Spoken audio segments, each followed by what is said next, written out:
Muchos eran los dioses que ocupaban los templos de las épocas griegas y romanas. Cada divinidad poseía poderes, capacidades y reinaban sobre el cielo y la tierra. Mas uno debía de mantener en el orden un equilibrio y una perfección. Esta necesidad iba a hacer resplandecer cual el sol a un dios que llegaría a nuestros días con el nombre de Apolo.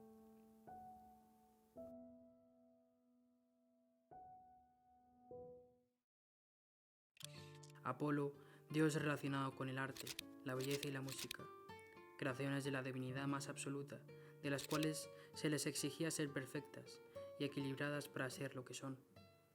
En el arte están los cuadros, pinturas, arquitectura, esculturas. En la belleza, el cuerpo perfecto que buscaban los griegos antiguos y que siempre poseían los dioses. En la música están los himnos, la lira. Podemos irnos a Pitágoras, que en las leyendas le llaman hijo de Apolo. Creó los primeros modos musicales y escalas, gracias a los números que asociaba a los nombres divinos. Este equilibrio, orden y perfección era algo que simbolizaba a Apolo, quien no soportaba aspectos, melodías o simplemente cualquier esencia o sustancia bruta y caótica. Este dios, representación viva de la juventud y la belleza masculina en su máxima expresión, junto al joven Adonis, tiene su culto en tiempos muy antiguos y en lugares grandemente conocidos. Mas antes, veamos qué dijeron los griegos sobre este dios. Platón, uno de los más grandes filósofos que parió Grecia, relaciona en su diálogo Crátilo el nombre de Apolión con Apólisis, el redimir, con Apolousis, la purificación, con Apoloún, lo sencillo, y con la palabra Aibalón, que significa aquel que siempre dispara. Esiquio de Alejandría, gramático alejandrino, relaciona de Apolo la palabra dórica apela, que significa asamblea, dándole el poder de la vida política, así como explica su poder sobre los rebaños y manadas, debido a la palabra psicos, que significa rebaño. Plotino, fundador del neoplatonismo, sustrajo de Apolo el significado de la negación de la pluralidad. La palabra no muchos, hablando de Pitágoras y sus discípulos, quienes asociaban nombres divinos a los números, identificando a Apolo con la mónada divina. Heródoto aseguraba que Apolo era semejante o igual al dios egipcio Horus, debido a esto a las adaptaciones fonéticas fenicias de sus propios nombres. Asimismo, Homero, en la Ilíada presenta a Apolo con la denominación de aquel que hiere de lejos, por las flechas de Apolo dirigidas a los aqueos, causando enfermedades y peste, y así muchos más ejemplos y significados. Su cultura era inusual entre las deidades olímpicas, pues no tenía un lugar principal concreto, sino dos, estos eran Delos y Delfos. Mas, aunque era Apolo a quien se adoraba, este era muy diferente en Delos que en Delfos, llamándose en uno Apolo Cintio y en el otro Apolo Pitio. El porqué de esto se entenderá a continuación en su historia.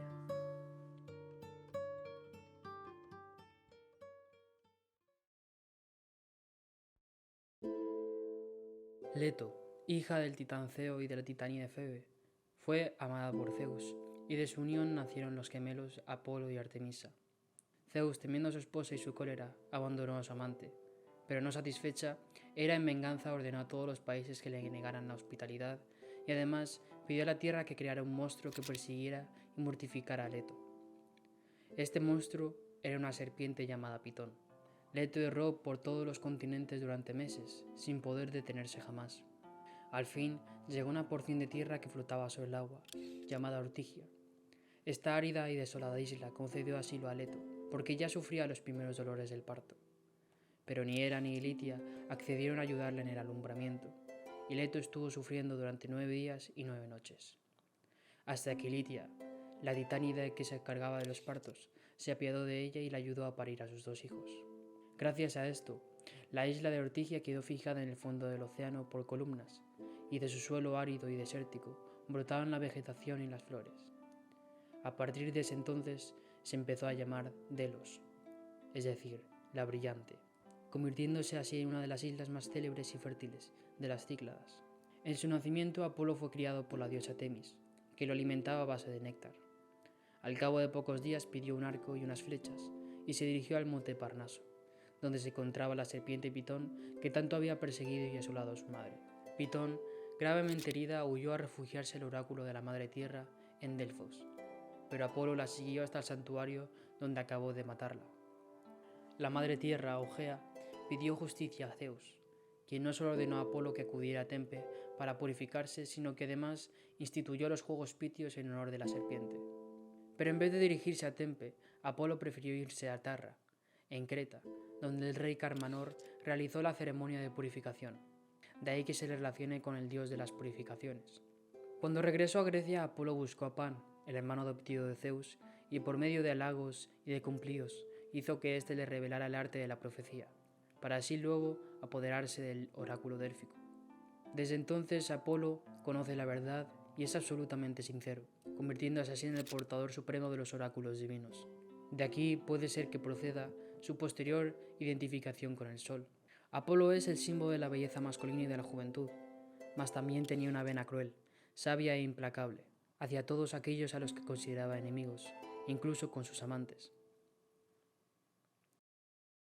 Sin embargo, la función más importante de Apolo es su patrocinio sobre las artes y en especial sobre la música. Esta se representa con la lira, la cual siempre porta Apolo, que cuenta en la mitología que fue a raíz de que Hermes le diera una lira, la cual mismo construyó. Apolo demostró tal destreza y armonía en su ejecución, que desde entonces las musas pasaron a formar parte de su cortejo. Mas tampoco podemos olvidar a sus amantes, las cuales iban a ser al final representación parte del mismo Apolo. La primera mujer que amó se llamaba Corónide, hija de Flegias, del rey de los Lapitas. Apolo se enamoró de ella un día que se estaba bañando en las aguas de un lado de Tesalia. Mas en ausencia del dios, la joven se enamoró de Isquis, hijo de Elato. Apolo, desesperado por el amor y los celos, atravesó con sus flechas el pecho de su infiel amante. Mas al verla muerta se arrepintió, rindiéndole honores fúnebres. Arrancó vivo de sus entrañas a Asclepio, el hijo que el dios había engendrado con ella, en el mismo momento en el que su cuerpo se estaba consumiendo por las llamas.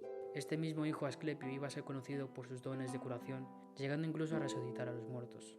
Otra de sus importantes amantes es Dafne, la ninfa de la montaña, una sacerdotisa de la madre tierra, hija del rey Openeo en Tesalia.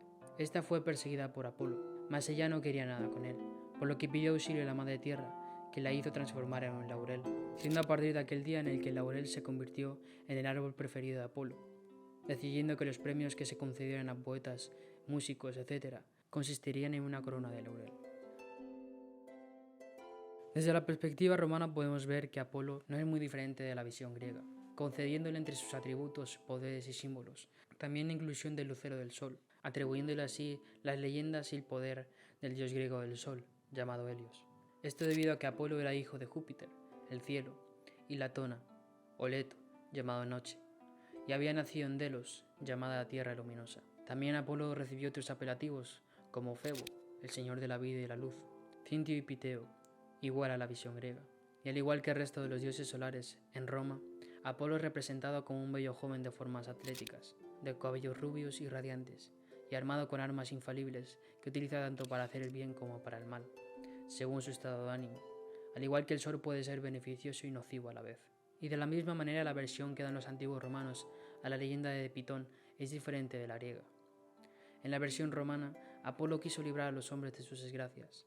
Entre estas se hallaba la monstruosa serpiente Pitón, nacida de las sucias y estancadas aguas que permanecieron bajo la superficie de la tierra tras el gran diluvio. La victoria sobre la serpiente Pitón, a la que nadie se había atrevido a acercarse, le dio el sobrenombre de Piteo, o asesino. De esta manera así podemos entender los principales lugares, que fueron Delfos y Delos, en los cuales se le ofrecía el culto. En Delos, porque era su lugar de nacimiento, y en Delfos, donde asesinó a la serpiente Pitón, en donde también una sacerdotisa de nombre Pitia proclamaba sus infalibles oráculos.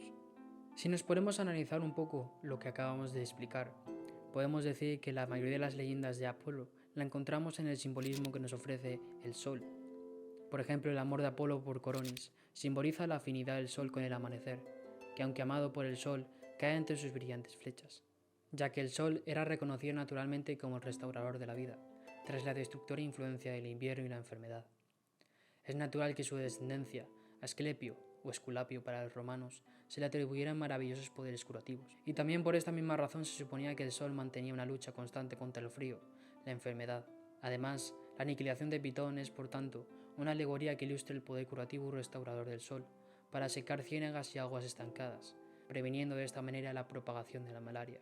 Y podemos ver en la leyenda de Dafne, nombre derivado de Dájana, que significa amanecer en sánscrito, otra versión de la leyenda de Corónide, donde el sol, aunque enamorado del amanecer, le da muerte.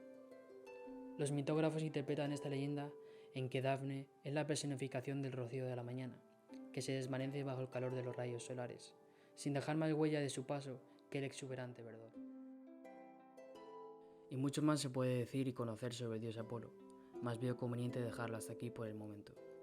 Muchas gracias por haber llegado hasta aquí, y si te gusta este tipo de contenido, apóyalo con un like, una suscripción o un comentario. Muchas gracias por todo y nos vemos en el próximo vídeo.